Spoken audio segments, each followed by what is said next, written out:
नमस्कार, आप देख रहे हैं इंडिया टीवी। आपके साथ मैं हूं प्राची पाराशर। आज महाराष्ट्र के इलेक्शन में सबसे बड़ा उलटफेर हुआ है और ये उलटफेर किसी बड़े नेता ने नहीं किया। यह उलटफेर किसी अलायंस से नहीं हुआ है। यह उलटफेर किसी सीट पर नहीं हुआ है। यह उलटफेर धर्म के नाम पर हुआ है, खुल्लम खुल्ला हुआ है। आप यकीन नहीं करेंगे, कल तक जो मौलाना मजहब के नाम पर महफिल सजाते थे, आज वही मौलाना और मुफ्ती खुलेआम वोट की महफिल सजा रही हैं। अब गुपचुप बात नहीं हो रही है, सब कुछ पब्लिकली हो रहा है। आप जो तस्वीर देखने जा रहे हैं, जो ऑडियो सुनने जा रहे हैं, उसमें मौलाना और मुफ्ती एक पार्टी का चुनाव चिन्ह, एक पार्टी के नेता का नाम, उस पार्टी का नाम ले रहे हैं और मुसलमानों से उस पार्टी को डायरेक्ट वोट देने की अपील कर रहे हैं। याद कीजिए, 2024 लोकसभा चुनाव के वक्त एक टर्म आया था, वोट जिहाद, जिसका मकसद था मुसलमानों को एकजुट करो और बीजेपी के खिलाफ वोट करवाओ। अब वही स्क्रिप्ट फिर से लिखी गई है। महाराष्ट्र में वोट जिहाद पार्ट 2 करने की पूरी तैयारी किस लेवल पर जाकर हुई है, आज हम यही एक्सक्लूसिव खुलासा इस रिपोर्ट में करेंगे। वजीर आजम बहकी बहकी बातें करने लगी, भरपूर ताकत लगाकर इलेक्शन में वोटरों का वोट इस रुख पर डलवाएं कि इनकी कमर टूट जाए, कमर टूट जाए, कमर टूट जाए। कि अगर इन दोनों सूबों में बीजेपी को तुमने हरा दिया तो दिल्ली सरकार भी गिर जाए, गिर जाए, गिर जाए। 100% कंफर्म हो गया, मौलानाओं को मोदी को हटाने का ठेका मिल गया। महाराष्ट्र से लेकर झारखंड तक भाईजान के निशाने पर मोदी ही हैं, उनके टारगेट पर दिल्ली ही है। मोदी हटाओ, जोर से बोलो, मोदी हटाओ, मोदी हटाओ। जिस शैतान ने, जिस खबीस ने। मौलानाओं और मुफ्तियों की टोली महाराष्ट्र की सियासी पिच पर उतर चुकी है। तस्वीरें आपके सामने हैं। माइक पर मुफ्ती, स्टेज पर कांग्रेस का पंजा।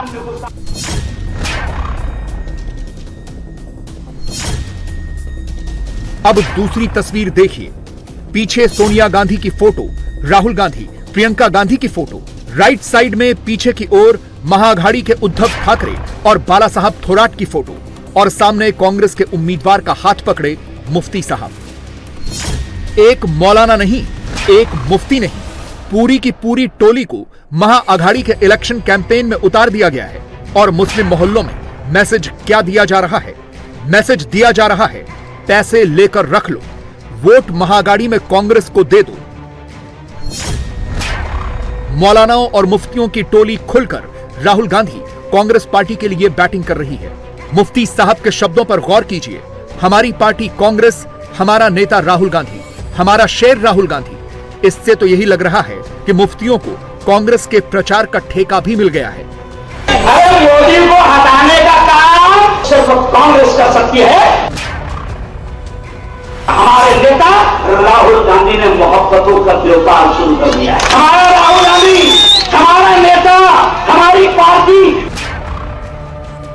आरएसएस के खिलाफ अगर कोई खुलकर मैदान में आकर बोल रहा है तो वो मेरा शेर राहुल गांधी है।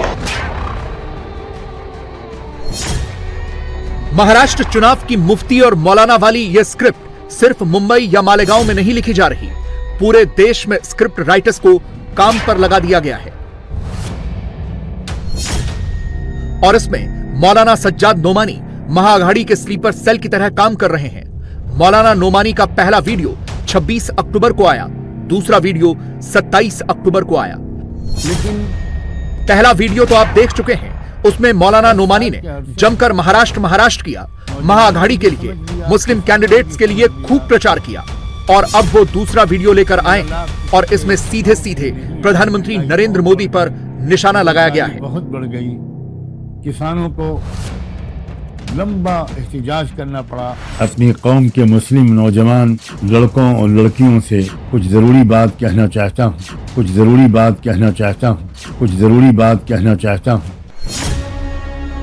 नरेंद्र मोदी के खिलाफ महाराष्ट्र के मुसलमानों से मौलाना सज्जाद नोमानी कौन सी जरूरी बात कहना चाहते हैं, सुनेंगे तो आप भी चौंक जाएंगे। सब कुछ खुल्लम खुल्ला हो रहा है, कैमरे पर कहा जा रहा है, यूट्यूब पर वीडियो फैल रहा है, क्या क्या बोला जा रहा है, कैसे कैसे बोला जा रहा है, टीजर देख लीजिए। लोकसभा के इलेक्शन के बाद विधानसभा के इलेक्शनों में इनको अपनी हार बुरी तरह नजर आ रही है। उनकी शान में गुस्ताखियां।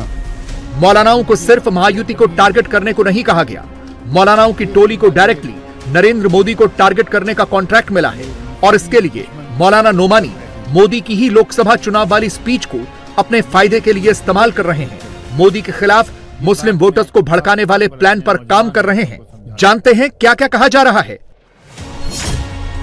मौलाना नोमानी अयोध्या का एग्जाम्पल दे रहे हैं, मुस्लिम वोटर्स को बद्रीनाथ के नतीजों से सीखने को कह रहे हैं। आप सुनेंगे तो ऐसा लगेगा कि ये कोई मौलाना नहीं, महाअघाड़ी का नेता बोल रहा है।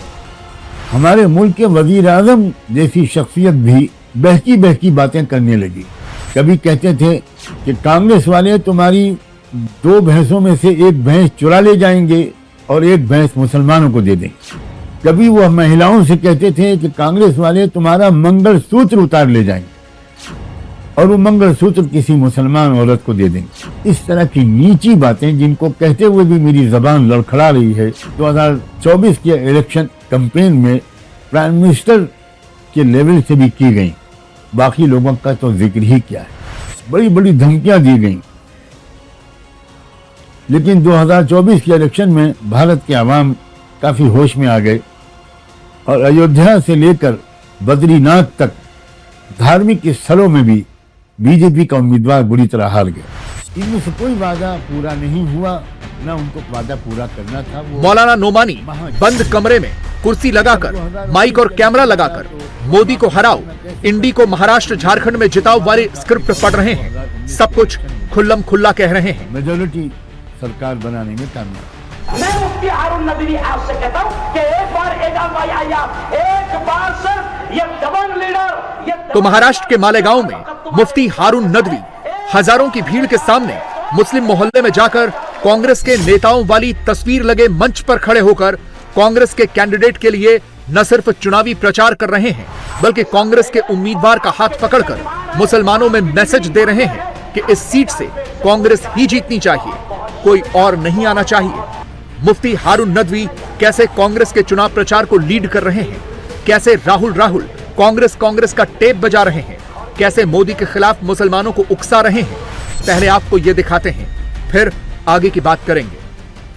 आज मैं आपको बताऊं कि इन 10-15 सालों में मैं कभी भी किसी राजनीतिक प्रोग्राम, कभी भी किसी सियासी प्रोग्राम में नहीं आया हूं, लेकिन जैसे ही मुझे पता चला कि मालेगांव का एक बहादुर, एक निडर, एक बेबाक, एक जाबाज लीडर यहां पर खड़ा है एजाज बेग की सूरत में, तो आज पहली मर्तबा मैं एजाज बेग के प्रचार और प्रसार के लिए यहां पर आया हूं।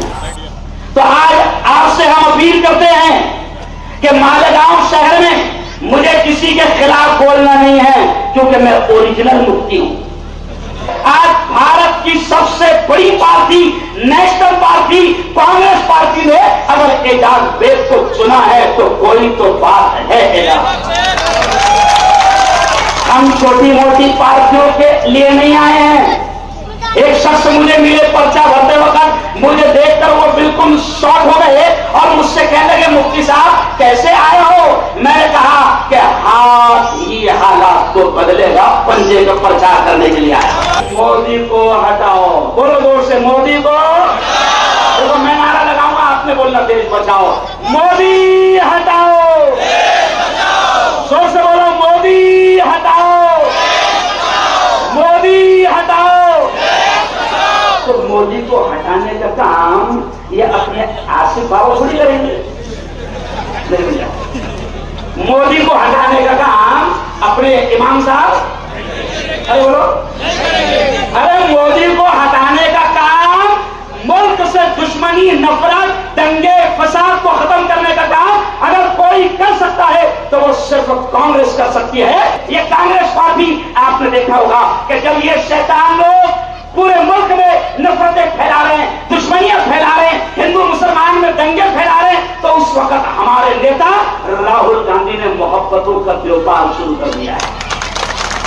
हमारा राहुल गांधी, हमारा नेता, हमारी पार्टी मोहब्बत, एकता, अमन, शांति और सद्भावना का पैगाम दे रही है। हम कांग्रेस को लाएंगे और देश को बचाएंगे। बोलो, हम कांग्रेस को लाएंगे और देश को हम कांग्रेस को लाएंगे और देश को कि आरएसएस के खिलाफ अगर कोई खुलकर मैदान में आकर बोल रहा है तो वो मेरा शेर राहुल गांधी है। मजमा लगाने वाले मौलाना हों या फिर किसी पार्टी के टिकट पर महाराष्ट्र में चुनाव लड़ने वाले मुफ्ती और मौलाना हों, सबका सिंगल पॉइंट एजेंडा ही यही है। महाराष्ट्र में महायुति की सरकार को हटाओ, दिल्ली में मोदी की सरकार गिराओ, और इसके लिए बार बार 2024 के लोकसभा चुनाव का एग्जाम्पल मुस्लिम मोहल्लों में दिया जा रहा है। महाराष्ट्र की 48 लोकसभा सीटों पर हुए चुनाव में महाविकास आघाड़ी और महायुति दोनों को करीब 44% वोट हासिल हुए, लेकिन सीटों के मामले में महाआघाड़ी ने 30 जबकि महायुति ने 17 सीटें जीती। असेंबली सेगमेंट की सीटों पर उस वक्त महाआघाड़ी 153 सीटों पर आगे थी, जबकि महायुति 126 सीटों पर आगे थी। और उस वक्त ये इसलिए हुआ क्योंकि मुस्लिम संगठनों ने, मौलानाओं ने, मुफ्तियों ने बार बार मुस्लिम मोहल्लों में जा जाकर एक मुश्त वोट इंडी अलायंस को देने को कहा था। और इसका नतीजा यह हुआ कि महाराष्ट्र के 74% मुसलमानों ने महाआघाड़ी और सिर्फ 12% मुसलमानों ने महायुति को वोट दिया था। और इस बार भी बिल्कुल वही लोकसभा वाला पैटर्न दोहराया जा रहा है। तय प्लान के अकॉर्डिंग मुसलमानों को महाआघाड़ी के साथ जाने को कहा जा रहा है। ये सब कुछ ऑन कैमरा कैसे हो रहा है, ये आपको मुफ्ती हारून नदवी की मालेगांव वाली स्पीच के इस हिस्से को सुनकर पता चल जाएगा। आपको मुल्क से, ये जुमले पर ध्यान देना, आपको मुल्क से जालिम सरकार को हटाना है कि नहीं हटाना है? आपको मुल्क से कातिल सरकार को हटाना है कि नहीं हटाना है? आपको मुल्क से मुसलमानों की दुश्मन सरकार को हटाना है कि नहीं हटाना है? आपको मुल्क से गरीबों की दुश्मन और किसानों की दुश्मन सरकार को हटाना है कि नहीं हटाना है? हटाना है तो वह है मोदी सरकार। और सुनो मुसलमानों, लोकसभा में तुमने 4 महीने पहले बड़ी अक्लमंदी से काम किया। लोकसभा में तुमने बड़ी अक्लमंदी से काम किया। उसका नतीजा क्या निकला कि जो मोदी कहता था 400 पार हो जाऊंगा, 240 पे अटक गया। आपने इत्तेहाद का सबूत दिया, आपने एकता का सबूत दिया।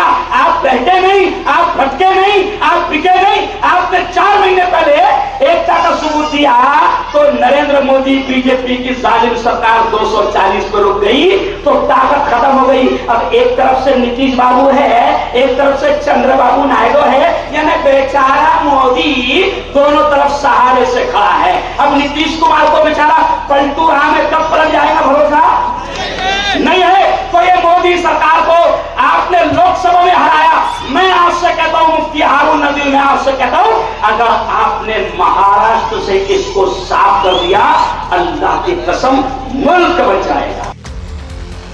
कांग्रेस की ऐसी रैलियों में मुस्लिम वोटों के कंसोलिडेशन के लिए बाकायदा धार्मिक कार्ड खेला जा रहा है। मुफ्ती को रामगिरी वाली स्क्रिप्ट पढ़ा लिखा कर भेजी जाती है और वो मुसलमानों को मां की कसम खिलाते हुए महायुति को वोट मत देने वाली स्क्रिप्ट पढ़ने लगते हैं। इस वक्त महाराष्ट्र की शिंदे सरकार, फडणवीस सरकार, बीजेपी की सरकार, अजीत पवार की सरकार, वो सरकार खुलकर ये कहती है, एजाज भाई, वो सरकार ये कहती है कि जिस शैतान ने, जिस खबीस ने, जिस मरदूद ने मेरे नबी की शान में गुस्ताखी किया, वो खबीस रामगिरी महाराष्ट्र की ये सरकार कहती है, अजीत पवार की सरकार कहती है, शिंदे की सरकार कहती है, फडणवीस की सरकार कहती है कि महाराष्ट्र के बाल को भी रखा लगने नहीं देंगे। जो जोर से बोलना, जो अजीत पवार के साथ है वो, जोर से बोलो, जो अजीत पवार के साथ है वो रामगिरी के साथ है, जो फडणवीस के साथ है वो रामगिरी के साथ है, जो शिंदे के साथ है वो रामगिरी के साथ है। हम ऐसे शख्स को वोट, जोर से बोलो, मां की कसम खा के, ऐसे शख्स को। महाराष्ट्र के मुसलमानों को एकजुट करने की मानो मुहिम सी चल पड़ी है। मौलाना और मुफ्ती इसे फ्रंट से लीड कर रहे हैं। ये उस बंटोगे तो कटोगे वाले नैरेटिव का काउंटर है जो नैरेटिव बीजेपी ने हरियाणा में दिया और अब उसे महाराष्ट्र में लॉन्च कर दिया है। और महाराष्ट्र में इसके खिलाफ मुसलमानों को एकजुट करने का ठेका मौलानाओं और मुफ्तियों को सौंप दिया गया है, जिन्हें मोदी विरोधी पार्टियों की फुल पॉलिटिकल बैकिंग है। हमारा मकसद इन जुल्म और नफरत वालों को कमजोर करना है, न कि इनको ताकतवर करना। इसके लिए बेहतर रास्ता ये नहीं है कि वो हमको गुस्सा दिलाए और हम गुस्से में आए, वो कोई मौजू छेड़े और हम उस मौजू पर रिएक्ट करें। ये समझदारी की बात नहीं। समझदारी की बात यह है कि वो जो इस किस्म के इशू उठाएं उनको हम दिल पर पत्थर रखकर बर्दाश्त करें, अल्लाह और रसूल से अपने ताल्लुक को बढ़ाएं और भरपूर ताकत लगाकर इलेक्शन में मुसलमानों और इंसाफ पसंद तमाम मर्द और औरत वोटरों का वोट इस रुख पर डलवाएं कि इनकी कमर टूट जाए। नौजवानों, शायद तुमको मालूम हो कि मैं भी उन लोगों में से हूं जो अपनी भरपूर ताकत लगाकर अपनी कमजोर सेहत के बावजूद इस बात की मेहनत कर रहा हूं कि नफरत के सौदागर न महाराष्ट्र में कामयाब हो, न झारखंड में कामयाब हो, बल्कि बुरी तरह जलील हो। और ये भी मैं तुमको यकीन दिलाता हूं कि अगर इन दोनों सूबों में बीजेपी को तुमने हरा दिया तो दिल्ली सरकार भी गिर जाएगी। इन नफरत के सौदागरों को कमजोर करना है, इनको सरकार से महरूम करना है, इनको गिराना है।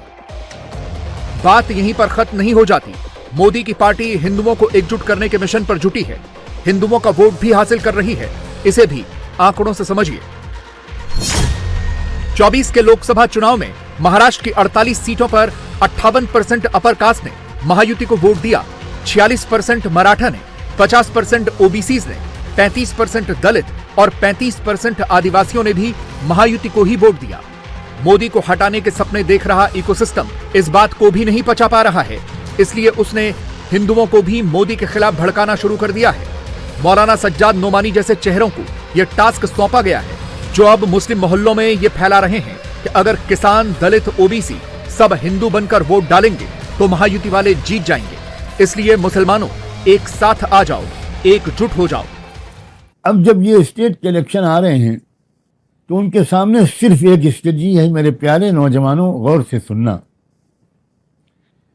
उनकी स्ट्रेटजी ये है कि जगह जगह वो दंगे भड़काएं, फसादात कराएं, मुसलमानों को सड़कों पर निकलवाएं और उसके बाद फिर गोली चलाएं, गिरफ्तारियां करें, बुलडोजर चलाएं, मस्जिदें गिराएं, मदरसे गिराएं और इलेक्शन में एक हिंदू मुस्लिम माहौल फिर से बन जाए महाराष्ट्र और झारखंड के इलेक्शन में। क्या उन्हें सच में लगता है कि वो दिल्ली में मोदी की सरकार गिराने में कामयाब हो जाएंगे? इसका जवाब है नहीं। और इसका खुलासा उस इंसान ने किया है जो कुछ घंटों पहले तक कांग्रेस पार्टी के नेता थे, मगर अब कांग्रेस को छोड़कर वंचित बहुजन अघाड़ी में शामिल हो चुके हैं। इनका नाम है अनीस अहमद, जिन्होंने महाराष्ट्र चुनाव को लेकर एक बड़ी भविष्यवाणी कर दी है।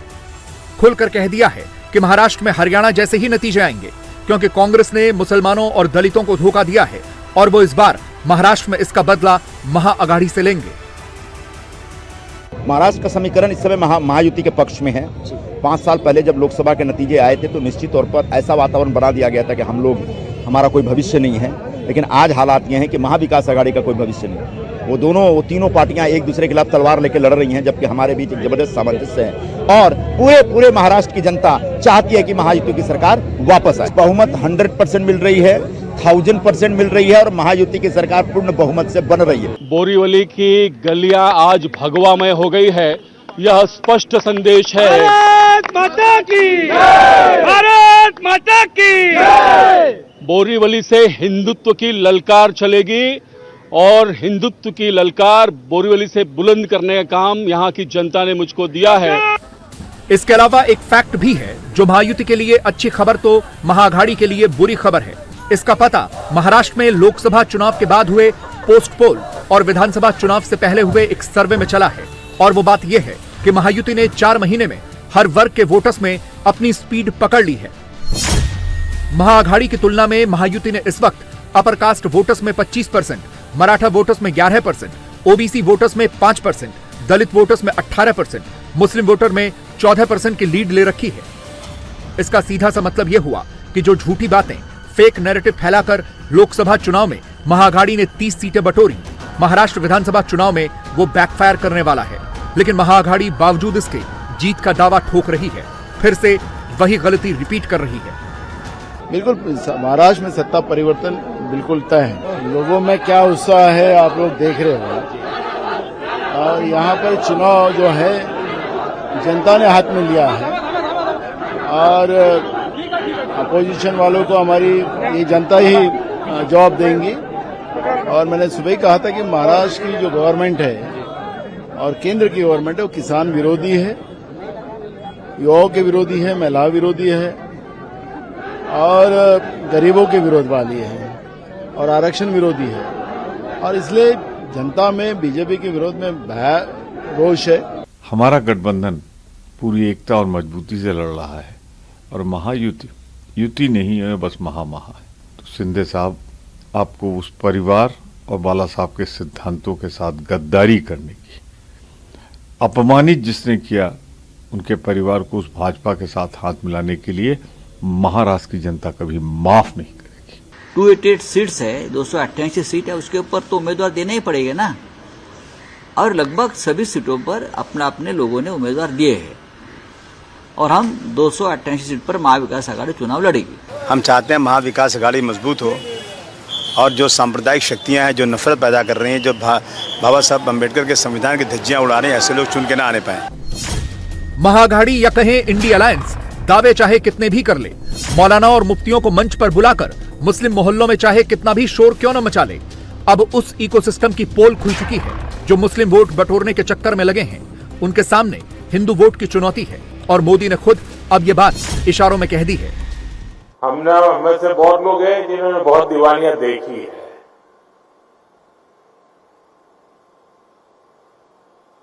लेकिन दिवालियां भले देखी हो, ये दिवाली ऐतिहासिक है। आपको लगेगा कि भाई इतनी दिवाली देख करके तो बाल सफेद हो गए और मोदी जी ये ऐतिहासिक दिवाली कहां से लाए।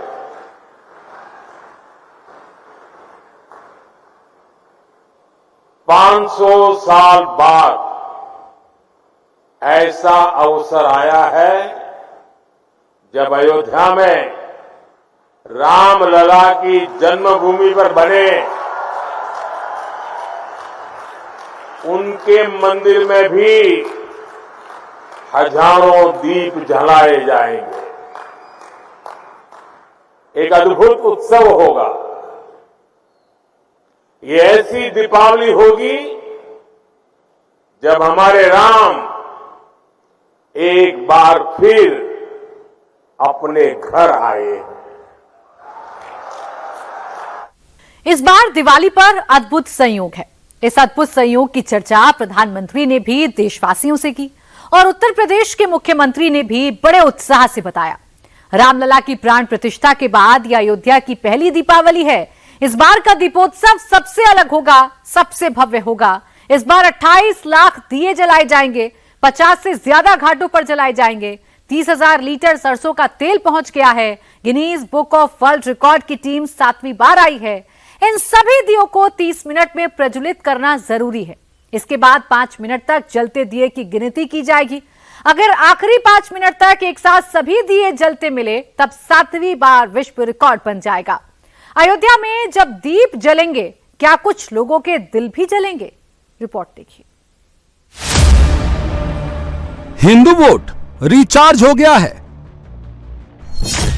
अब हिंदू वोट को सुपर चार्ज करना है। झारखंड में चुनौती प्रचंड है। महाराष्ट्र की डगर बेहद कठिन है। 9 सीट का मिशन मुश्किल है। रामलला की पहली दिवाली 80% को जगाने वाली है। इस बार दिवाली का अद्भुत संयोग है। 500 साल बाद पहली बार ऐसी दिवाली मनेगी जब रामलला टेंट में नहीं अपने मंदिर में होंगे। इस बार अयोध्या में राम भक्तों की असली दिवाली मनेगी। लेकिन ये सब हुआ कैसे? इस साल की दीपावली बहुत खास है, बहुत विशेष है। आपको होगा कि भाई दिवाली तो हर बार आती है, इस बार विशेष क्या हो गया? मैं बताता हूं विशेष क्या है। 500 वर्षों के बाद प्रभु श्री राम अयोध्या के अपने भव्य मंदिर में विराजमान है और उस भव्य मंदिर में विराजमान होने के बाद ये पहली दीपावली है और इस दीपावली की प्रतीक्षा में कई पीढ़ियां गुजर गई, लाखों लोगों ने बलिदान दिए, यातनाएं झेली। हम सभी बहुत सौभाग्यशाली हैं जो ऐसी विशेष खास भव्य दिवाली के साक्षी बनेंगे। ये दिवाली केवल इसलिए नहीं अलग है, रामलला के 500 साल बाद घर में विराजमान होने के बाद ये पहली दिवाली है, बल्कि इसलिए भी अहम है कि ये दिवाली 80% हिंदुओं को जगाने वाली है। वो भी तब जब हिंदुओं को जाति पात के नाम पर बांटने की साजिश हो रही है। कल मुझे अयोध्या धाम रहना है। अयोध्या में रामलला के प्रकट होने के बाद, रामलीला के विराजमान होने के बाद पहला दीपोत्सव का आयोजन भी है और मैं आपका भी आह्वान करूंगा, अयोध्या के दीप के साथ आपके घरों में भी दीप जलने चाहिए। भगवान राम के आगमन पर आपके घरों में भी दीप जलने चाहिए। जब दिवाली में सरयू के घाट पर लाखों दीपक जलेंगे, जब दिवाली पर पूरी अयोध्या जगमगाएगी, जब इस दिवाली पर सनातन की आस्था की लहर उठेगी, यकीनन देश के करोड़ों राम भक्त सनातनियों की आस्था भी जगेगी। जब ऐसा होगा तो जाति पाति से उठकर एकजुट का भाव उठेगा, जिसका असर 23 नवंबर को आने वाले चुनाव के नतीजों पर भी जरूर दिखेगा। 4 जून को जब लोकसभा चुनाव के नतीजे आए थे, तब राम मंदिर तो बन गया था, रामलला भी विराजमान हो गए थे, लेकिन हिंदू जाति और आरक्षण के नाम पर बट गया था। अब कोशिश ये है कि दिवाली के नाम पर हिंदू एक हो, जिसका सबसे बड़ा सैंपल अयोध्या का दीपोत्सव होगा। बीजेपी को लोकसभा चुनाव में सबसे बड़ा सदमा अयोध्या के नतीजों से लगा था। अयोध्या में मिल्कीपुर में भी अब उपचुनाव होना है, इस बार नहीं अगली तारीख पर होना है। इसीलिए बीजेपी अभी से मिल्कीपुर को मैसेज देने चली आई है। दिवाली बाद सनातन वोट को जोड़ने की रफ्तार और तेज करेगी। अयोध्या का बदला बीजेपी मिल्कीपुर से लेगी। नरेंद्र मोदी और योगी इस बार बड़े जोश से दिवाली मनाने और घर घर दीपक जलाने की बात यूं ही नहीं कर रहे हैं। सच तो ये है कि जाति के नाम पर बढ़ चुके सनातन को ये सुपर चार्ज कर रहे हैं, क्योंकि यूपी की लड़ाई 80-20 की ही होती रही है।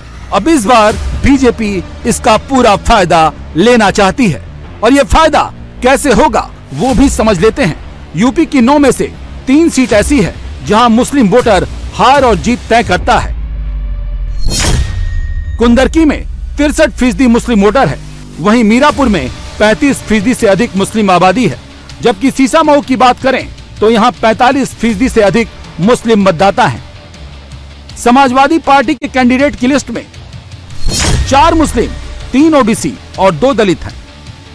यानी समाजवादी पार्टी की पूरी लिस्ट पीडीए पर बनी है, मुस्लिम वोट के तुष्टीकरण पर बनी है। इसीलिए 80% वोट को एकजुट करने की बीजेपी ने भी रणनीति चली है। अखिलेश यादव को पता है बीजेपी ने ये सोच समझकर दांव चला है। मुस्लिम यूपी में उनके साथ ही जुड़ा है, इसीलिए अखिलेश ने पीडीए के ए का नया मतलब गढ़ा है। अखिलेश ए से अल्पसंख्यक के साथ अब अगड़ा समझा रहे हैं, क्योंकि हिंदू वोट के एकजुट होने की वो पावर अच्छी तरह से जान रहे हैं। आज लाखों लोग ऐसे हैं जिनके पास सामान खरीदने के पैसे नहीं हैं, देश के प्रधानमंत्री और प्रदेश के मुख्यमंत्री ने ऐसा माहौल और हालात पैदा कर दिए हैं कि लाखों लोगों की जेबें खाली हैं, लाखों लोग भूखे हैं। वो कैसे धनतेरस के पर्व पर सामान खरीदने का काम करेंगे? अखिलेश की लिस्ट में अगड़ों का कोई नाम नहीं है, लेकिन अगड़ों का वोट उन्हें चाहिए। बीजेपी ने विधानसभा उपचुनाव में कम से कम 7 सीटें जीतने का टारगेट बनाया है। बीजेपी तभी कामयाब होगी जब 80% सनातन एकजुट होकर वोट करेगा। लोकसभा चुनाव में दूध की जली बीजेपी बहुत सोच समझकर आगे बढ़ रही है। 3 कैटेगरी में बांटकर यूपी उपचुनाव की तैयारी कर रही है। एक कैटेगरी में वो सीटें हैं जहां बीजेपी के लिए जीत के चांस सबसे ज्यादा हैं। इन सीटों में खैर, गाजियाबाद, फूलपुर और मझवा है। बी कैटेगरी में कटहरी की सीट है। सी कैटेगरी में वो सीट है जहां बीजेपी के लिए जीतना मुश्किल रहा है। इस लिस्ट में करहल, कुंदरकी और सीसा मऊ की विधानसभा सीट है। बिल्कुल दीपोत्सव होना चाहिए। एक दीपक से भी दीपोत्सव हो सकता है, 25 लाख से भी होगा, पर भावनाएं आपकी क्या है, श्रद्धा क्या है? केवल उसकी मार्केटिंग करना, केवल उसको एक इवेंट बनाना, इवेंट मार्केटिंग मत करिए। श्रद्धा से एक दीपक भी जलाकर जय श्री राम हो सकता है, भगवान की आराधना हो सकती है, भगवान की पूजा होती है। घर में क्या एक ही दिया जलाते हैं ना, कि पूरा घर तो दिया पूरे मंदिर में सजाते नहीं, एक दिया जलाकर भगवान से प्रार्थना करते हैं। और वही हमारी आस्था है। आस्था होनी चाहिए, मार्केटिंग नहीं, इवेंट नहीं होना चाहिए। और हमेशा एकजुटता के साथ ये देश की आजादी से लेकर और देश में जब भी इस तरीके के लोग आए हैं, अत्याचार अन्याय करने वाले, हिंदुस्तान के लोग एकजुट होकर उसका मुकाबला किए हैं और एकजुट रहेंगे। ये भाजपा की परेशान है कि बटेंगे तो कटेंगे, ये इनका अपना नारा है, क्योंकि इनको वोट मिल नहीं रहा है। न कहीं किसी भी इस अगड़े न पिछड़े न अनुसूचित किसी का वोट नहीं मिल रहा है, इसलिए परेशान है और केवल अपना एजेंडा लागू करना चाहते हैं। ये देश के लोग एकजुट हैं, हिंदुस्तान एकजुट था और एकजुट रहेगा, हमेशा एकजुटता के साथ मुकाबला करेगा। बीजेपी का दावा तो यहाँ तक है कि 80% सनातन वोटर अब समझ चुका है, पीडीए में नहीं फंसेगा, एक होगा और एक होकर वोट भी करेगा। 2027 के पहले अखिलेश और राहुल के मंसूबों पर बड़ी चोट करेगा। झारखंड और महाराष्ट्र में भाजपा की सरकार बनने जा रही है। यूपी के 9 सीटों में से हमें तो पूरा 9 का भरोसा है, शायद एक आध सीटों पर लड़ाई हो, अन्यथा हम 9 की 9 सीटें जीतने वाले हैं। और कांग्रेस और सपा का गठबंधन तो खत्म हो गया है। मतलब वह पहले भी समझ में आ रहा था, आज भी समझ में आ रहा है। स्वार्थ के आधार पर कोई गठबंधन टिकाऊ नहीं हो सकता। भाजपा का गठबंधन मजबूत था, मजबूत है, मजबूत रहे। 27 के सत्ताधीश का स्वप्न देखना मुंगेरी लाल की तरह कोई नहीं रोक सकता है। लेकिन तीसरी बार भाजपा सरकार उत्तर प्रदेश में फिर बनेगी। हरियाणा में पूरे देश का मीडिया, पूरे देश में कांग्रेस और उनके विपक्षी साथी एक ही बात कह रहे थे कि हरियाणा में भाजपा जा रही, कांग्रेस आ रही है। रिजल्ट आया तो क्या हुआ? तीसरी बार भाजपा सरकार बन गई। ये 27 के सत्ताधीश नहीं, ये 47 के भी सत्ताधीश नहीं बन सकते। हिंदुओं को एकजुट करने का प्रयोग हरियाणा में सफल हुआ। बीजेपी उसी लाइन लेंथ पर यूपी, झारखंड, महाराष्ट्र में चल रही है। किस लेवल पर बीजेपी अपनी रणनीति पर काम कर रही है, देवेंद्र फडणवीस के इस 2 साल पुराने वीडियो के कंटेंट से ही अंदाजा लगा लीजिए। ये 2 साल पुराना फडणवीस का वीडियो है, लेकिन इस वक्त महाराष्ट्र के चुनाव में जमकर वायरल हो रहा है। मेरे साथ एक गीत बोलना है आपको, मैं बोलूंगा, मेरे पीछे बोलेंगे। जागो तो एक बार, जागो जागो तो, जागो तो एक बार, जागो जागो तो, जागो तो एक बार हिंदू, जागो तो, जागो तो एक बार हिंदू, जागो तो। जागे थे वीर शिवाजी, जागे थे वीर शिवाजी, जागे थे वीर शिवाजी, भागे सारे दुश्मन पाजी, भागे सारे दुश्मन पाजी, मचा दिया संग्राम, जागो जागो तो, जागो तो एक बार हिंदू, जागो तो, जागो तो एक बार, जागो जागो तो। जागे थे गुरु गोविंद प्यारे, जागे थे गुरु गोविंद प्यारे, जागे थे गुरु गोविंद प्यारे। देश पे अपने लाल थे वारे, देश पे अपने लाल थे वारे। लुटा दिया परिवार, जागो जागो तो। लुटा दिया परिवार, जागो जागो तो। जागो तो एक बार, जागो जागो तो। जागो तो एक बार, हिंदू जागो तो। 4 जून के लोकसभा चुनाव में हिंदू वोट बांटने की कोशिश हुई थी, इसीलिए हिंदू वोट को एकजुट करने का प्रयास शुरू हो गया है। 2027 में यूपी में हैट्रिक लगानी है, 2029 में चौथी बार भगवा लहराना है, 2047 तक निष्कंटक जीत की राह तैयार करनी है, तो 80% को एक करना ही होगा। बीजेपी ने बटोगे तो कटोगे के नारे को अपना प्रमुख नारा बना दिया है। बीजेपी की लाइन को संघ ने क्लियरेंस दे दी है। अब हिंदूवादी संगठन भी इस लक्ष्य पर काम कर रहे हैं। हिंदुओं को एकजुट करने का एक नया प्रयोग मध्य प्रदेश में शुरू हुआ है। इस नए प्रयोग की तस्वीर ये है। भोपाल में बजरंग दल के पोस्टर लगाए गए हैं। पोस्टर का मजमून देखिए, मैसेज किसको है और किसके लिए है, खुद समझ लीजिए। कुछ लोग कह सकते हैं ये कैसी सियासत है। सच तो ये है कि सियासत में सब कुछ जायज है। अगर जाति के नाम पर वोट जायज है, क्षेत्र के नाम पर वोट का बंटवारा जायज है, भाषा के नाम पर वोट मांगना जायज है, मुस्लिम तुष्टीकरण के नाम पर वोट जायज है, तो हिंदू संगठन कह रहे हैं धर्म के नाम पर हिंदुओं को एक करना भी जायज है। दीपावली का त्योहार सनातनियों का त्योहार है, तो सनातनियों को सबसे बड़ा त्योहार है। आज हम देख रहे हैं कि बम के पटाखे के नाम पर मां जगदम्बा के साथ खिलवाड़ होता है। मां लक्ष्मी की तस्वीर जाती है, मां सरस्वती की तस्वीर जाती है और उनमें बाती लगा के उनको फोड़ दिया जाता है। उनके साथ में इस प्रकार का व्यवहार होता है और बनाने वाली कंपनियां देखते हैं तो मुस्लिमों की कंपनियां हैं पटाखे बनाने वाली। आज हम देख रहे हैं कि हमारा व्यवहार उनसे होता है जो इस देश के खिलाफ काम करते हैं। हम खरीदारी उनसे करते हैं, उनसे पटाखे खरीदते हैं जो इस देश को बम विस्फोट के कागार पे लेके जाना चाहते हैं। हम कपड़ा उनसे ले रहे हैं जो हमारे कफन की तैयारी कर रहे हैं। इनसे ले रहे हैं। हम बता रहे हैं जो इस देश के विरोधी हैं, जो इस देश धर्म के विरोधी हैं, जो लव जिहाद करते हैं, जो लैंड जिहाद करते हैं, हमारा सीधा सनातनियों से आग्रह है कि अपनी दीपावली पे व्यवहार उनसे करें जो आपकी खरीदारी से खुद दीपावली मना सके। आप उनसे व्यवहार ना करें जो कि आपकी दीपावली से खरीदारी करें, आपसे पैसा लें और उस पैसे को देश विरोधी ताकतों के उसमें लगाएं।